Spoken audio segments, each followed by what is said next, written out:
The Saber-Tooth Curriculum, an innovative view of learning brought forward by Newfist, and the constant need to adapt the standards of curriculum to the ever-changing ways of the world. In the beginning of time, in order for a tribe to survive, there were 3 skills man must obtain. Therefore, man must know to do one of 3 things. He must either know how to use his bare hands to get fish from the creek, know how to club the little woolly horses, or man must drive away the saber-tooth by waving fire. An innovative thinker of the time, Newfist, saw that his children were wasting time taking part in senseless activities and games when they could very easily be learning to complete these very important skills. It was this moment when Newfist decided he would create a school that teaches the children the activities they will need to know as adults in place of taking place in useless activities. At the time, I bet you Newfist did not know it, but he was creating understanding by design.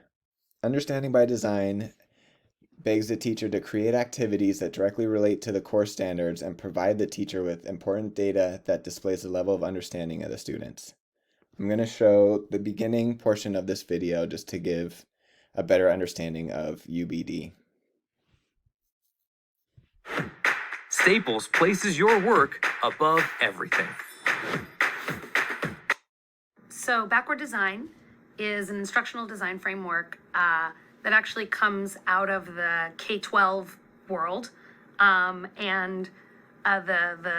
folks who are kind of cited as the founders or the primary influence are Wiggins and McTighe, and they have a series of very practical workbooks and workshops around how one can think about the design of learning environments in terms of learning first.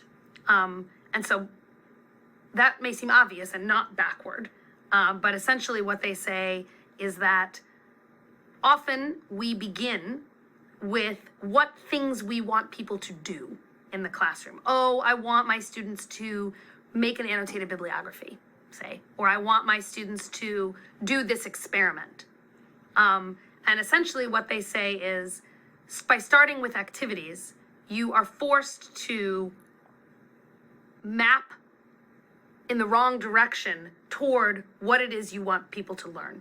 And so what they propose is, at its basic level, a 3-step process that starts with, what goals do you have for your students? That is, what is it that you want them to be able to know and do by the time they've finished your class or your learning experience or your program of study or whatever it is? What are the competencies, and in different disciplines, these have different terminologies, right? Core competencies you hear sometimes, skills, we have the essential learning outcomes. One could argue that learning outcomes are goals, but what is it that you want people to be able to know and do? And then they say, oftentimes, if people have started with that, they will then jump to activities. Well, I want people to know how to analyze a 20th century fiction text, so I'm going to have them write a paper on some 20th century fiction text of their choosing. Jump right to the activities. What they say is, rather than that, the next piece you should consider is, how are you going to assess that they've met those goals? So what counts as learning and displays of learning in that domain? What forms of assessment ought you to use?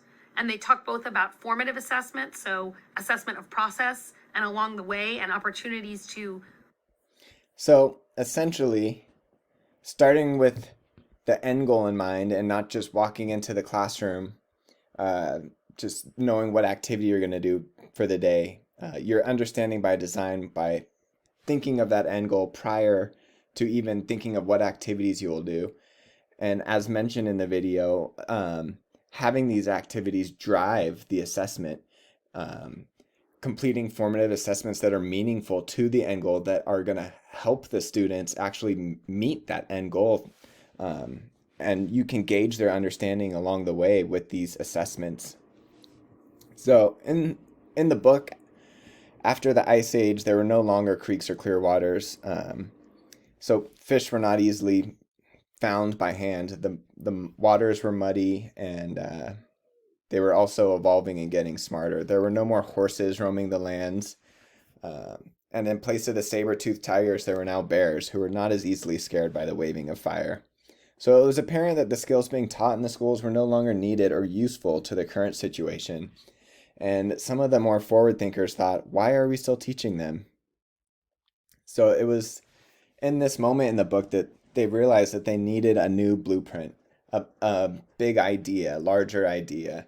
So behind understanding by design lies a big idea or the new blueprint for the Common Core standards. The development of the Common Core standards was not thought to simply keep the same teaching practices in place with new standards, but the new standards aim to change the tired old teaching practices and create a new blueprint for a broader picture, including an outline for longer term outcomes.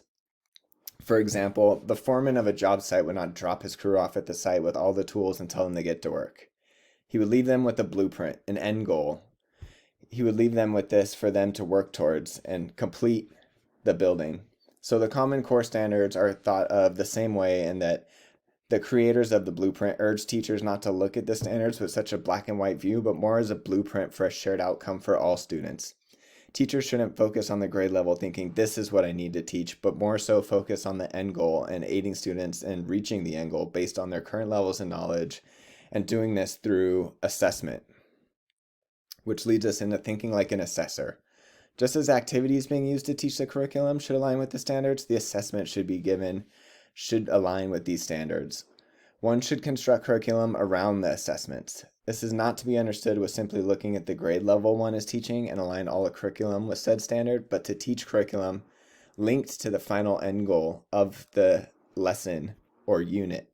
As stated in the ELA standards on page 5, several standards could be addressed in a single task. So without giving away the ending of the book or spoiling it too much, it does not look bright for tribes that use tired or irrelevant curriculum.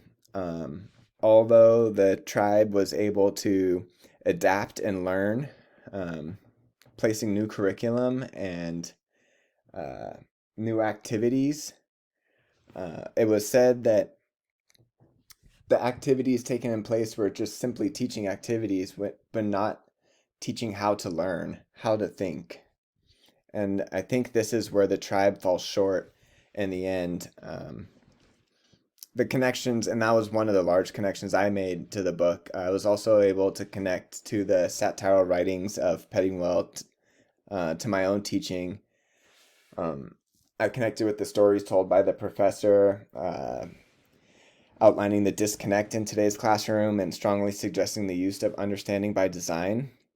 They did so suggesting that we not continue to teach data curriculum, but rather teach curriculum that is directly related to the current state of today's economy. You'll see they change the activities that are in the classroom throughout the entire book. They argue about what's being taught in the classroom, ultimately having overbearing control, one might say, and that could lead to the fall of their tribe. But I urge you to read the books. You will build your own connections on the story told by the professor in this bar in Tijuana. And the book is quite humorous, yet frightfully relevant. It was written nearly a century ago, but still holds a lot of relevance to today's classroom. And you'll be able to connect in multiple ways, all of which mentioned before, and maybe some more. Here are classroom materials used in the presentation, as well as outside references.